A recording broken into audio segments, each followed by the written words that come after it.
David worked alone, a tired guard on the night shift. The building was old, forgotten. His routine was simple: patrol the quiet halls, check empty rooms. Nothing ever happened. The air grew heavy as midnight approached. A strange silence filled the entire building. Suddenly, the old elevator dinged softly. Its doors slowly opened, unprompted, no one there. A dark corridor appeared, stretching into blackness. This floor, the 13th, should not exist. David squinted, rubbing his tired eyes. He thought it was just a trick of the dim light. He checked his monitor feeds. All cameras showed empty, normal floors except this one. A low hum started from the elevator shaft. The fluorescent lights above began to flicker wildly. He tried to rationalize it. Old building, faulty wiring, just equipment breaking down, nothing more. David stepped closer, peering into the darkness. The air grew colder, heavy with something unknown. His reflection in the polished doors distorted, elongated. Looked like a false duplicate. A faint whisper, almost a sigh, echoed. It seemed to come from the impossible dark hall. David felt a chill down his spine. His skepticism slowly gave way to a growing unease. The security cameras started displaying static. David checked the feed, static on all monitors. He walked back to the elevator, dread filling him. The air felt thick, hard to breathe now. The elevator control panel lights sputtered, dying. The metal buttons felt strangely cold to his touch. David's hand hovered over the close button. A faint, distant wail seemed to pierce the silence. The floor number display stuttered. It flashed 12, then 13, then 14, then locked on 13. David stared in horror, mind unable to process this.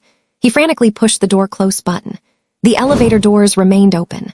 The floor number stayed locked on the dreaded 13. A dark, shadowy figure coalesced in the corridor. It moved slowly, quietly forward. A deep, guttural sound emerged. It was not human, nor was it animal.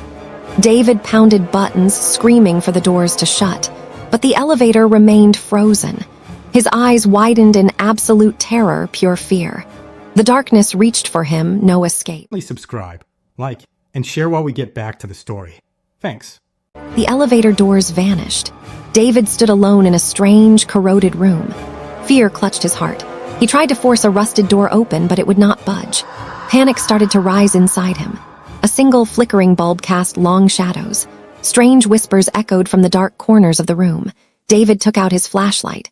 He bravely pushed away his fear and stepped into the dark corridor. The corridor walls pulsed with strange, organic growth. He recoiled, feeling a cold, slimy texture. A small, faded teddy bear lay on the floor. It was partly covered by the strange, pulsing growth. A low, guttural growl echoed from the shadows ahead. David froze, his breath catching in his throat. David hid behind rusted metal. He peered out, his heart pounding hard against his ribs. A shadowy figure moved swiftly in the distance. Its long limbs glided through the eerie mist. A faint, desperate whimper reached his ears. David knew he had a choice to make now. He remembered his duty to protect. David chose to be brave and help the unseen victim. David moved quickly toward the whimpering sound. He held his flashlight like it was a shield. He found a small, terrified child huddled in the corner. The child's eyes were wide with fear. David knelt, offering his hand. He tried to calm the child. The dark figure loomed nearby. David pointed to a hidden vent. He urged the child to crawl inside and find a safe path. David stood firm, shielding the child.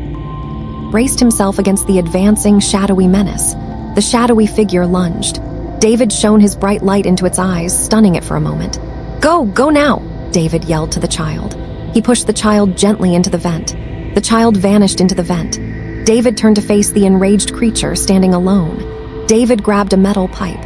He fought the creature, a desperate struggle for his own life. The creature struck David hard. He hit the wall, clutching his side in sharp, painful agony. David saw a small light ahead.